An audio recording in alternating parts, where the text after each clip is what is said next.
Today I want to announce an important step forward in the situation in North Korea. This afternoon we have received formal confirmation from North Korea that it will freeze the major elements of its nuclear program. South Korea, with support from Japan and other nations, will bear most of the cost of providing North Korea with fuel to make up for the nuclear energy it is losing. And it was intended to halt North Korea from obtaining plutonium out of a nuclear reactor. Supposedly this reactor was to supply electricity, but it wasn't connected to the electrical grid. The deal, which was struck in 1994, averted a military conflict, but it was heavily criticized. And it actually had a fair amount of trouble getting off the ground and muddled through most of Bill Clinton's term.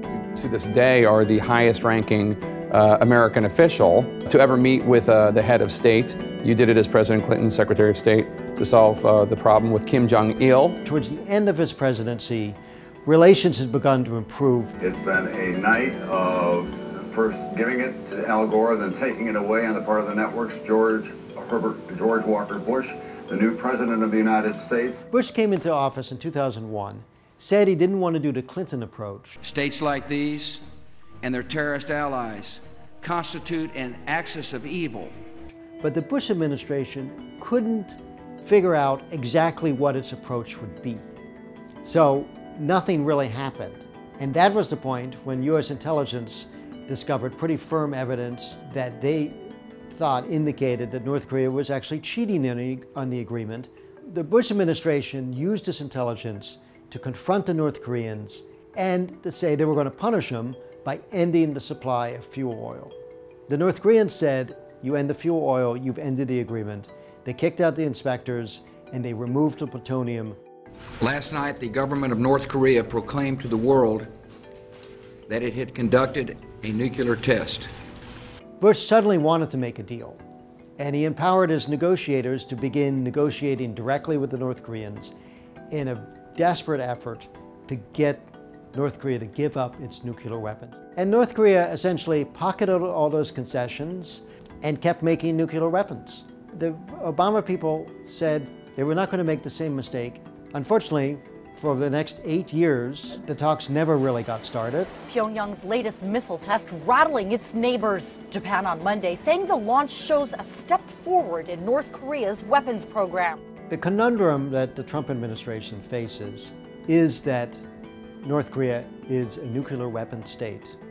Generally, countries do not give up nuclear weapons that they have developed themselves. So could the agreed framework have survived if George Bush had not killed it? That's unclear, but once North Korea got its hands on the plutonium, the nuclear genie was out of the bottle.